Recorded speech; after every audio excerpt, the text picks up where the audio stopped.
आप सोच को जब वसी कर लेते हैं ना, दायरा वसी, मैं छोटी मस्जिद में बैठा हूँ, दूर दराज इलाके में हूँ, पसमानदा एरिए में हूँ, कौन मेरी बात सुनेगा? बात करना आपके जिम्मे है, सुना देना तो रब के करम पे है, वो कुव्वतें पैदा कर दिया करता है। आपका काम है कि आगे बढ़ना, कोशिश करना। नबी पाक सल्लल्लाहु ताला अलैहि वसल्लम ताइफ तशरीफ ले गए, उन लोगों ने पत्थर मारे, बड़ी सख्त बातें की। किताबों में जो लफ्ज़ मौजूद हैं उनको पढ़ के दिल खून के आंसू होता है। पूरे वजूद अतहर पर ज़ख्म उन्होंने बना दिए, तकलीफ हुई। हज़रत ज़ैद बिन हारिसा साथ थे, या रसूलल्लाह दुआ करें ये तबाह हो जाए। हद कर दी उन्होंने, करें दुआ। हुजूर ने हाथ उठा दी, अल्लाहुम्मा हदी कौमी, या अल्लाह मेरी कौम को हिदायत दे दे, ये जानते नहीं ये क्या कर रहे हैं। कहते मैंने अर्ज़ की हुजूर इतनी तकलीफ दी और आपने इनकी बर्बादी की दुआ नहीं की। जवानों बात पे गौर करना, हुजूर ने क्या फरमाया? फरमाया ज़ैद मैं इनकी तबाही की दुआ क्यों करूं?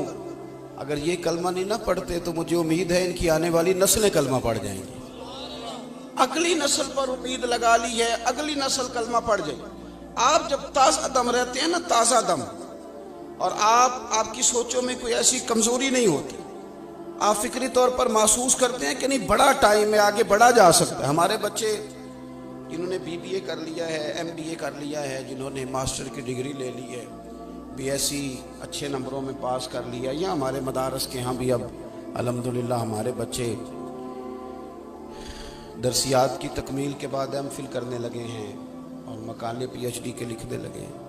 2-4 डिग्रियाँ हमारे पास आती हैं तो मेरी तरह के कुछ लोग कहना शुरू कर देते हैं जाहिल हैं जी गाँव वाले, इनको क्या पता हो, अनपढ़ हैं जी, साढ़े बंदे नहीं सही हो सकते। तो भाई ये तो है जान छुड़ाने वाली बात, ये तो जान छुड़ाने वाली बात है कि ये लोग अनपढ़ हैं। अगर आप पढ़े लिखे हैं ना, फिर आपका कमाल ये है कि आप इन अनपढ़ों को पढ़ा लिखा कर दें।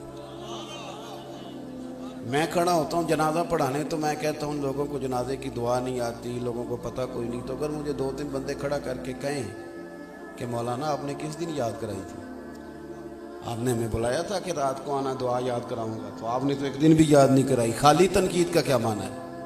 देखिए आपके पढ़ा लिखा समझदार होने का माना यह कि आप मायूसी ना फैलाएं, आप मुआशरे में अपना किरदार प्ले करें, आप बताएं आप क्या कर सकते हैं मिल्लत के लिए, कौम के लिए, जमात के लिए, अकीदे के लिए, मजहब के लिए, मसलक के लिए खिदमात क्या है।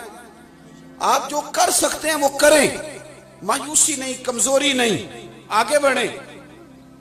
एक नौजवान कहता है, वो अक्सर ट्रैवल करता है जहाज में, तो जो लोग अक्सर ट्रैवल करते हैं उनको पता होता है कि मैंने इमिग्रेशन कैसे करानी है और मैंने सीट बेल्ट कैसे बांधना है, फलाना काम। तो जो बाबा बेचारा कमेटियां डाल के उम्रा करने गया है, वो तो बड़ी मुशक्कत से गया है, रो के गया है, तुझे तो नहीं ना पता।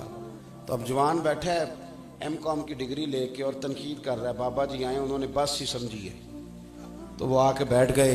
अब वो अमला जहाज का कह रहा है उठो जी आपकी सीट ही नहीं। तो अब ये दूर बैठ के तनकीद कर रहा है, कहता है साढ़े पिंड के बंदे नहीं सियाने हो सकते। तो भाई दिल करता है तेरी डिग्री लेके फाड़ दे। तू अगर समझदार होता ना, पढ़ा लिखा होता, और तुझे पता चल गया था कि मेरे गांव के बाबा जी हैं, तो सीट से उठता, दरवाजे से उन्हें रिसीव करता, सीट नंबर दे के उन्हें सीट पे बिठाता, अपने हाथों से सीट बेल्ट बांधता, पानी की बोतल भी देता, और फिर तो कहता बाबा जी फिक्र न करना, फलां जगह बैठा हूँ, जरूरत पड़ी तो दोबारा भी आवाज दे लेना। ये इल्म है, ये तालीम है कि आप डिलीवर कितना कर सकते हैं, दे कितना सकते हैं। आपने अपने लबो लहजे से, अपने किरदार से, अपनी ताकत से माशरे में बांटा क्या। रोज ये दावा करना कि लोगों को अदब नहीं आता, तो पहले अदब सिखा लेना, फिर ये कहिएगा कि अदब क्यों नहीं करते। तो आप तालीम दें, आप मायूसी ना पैदा करें।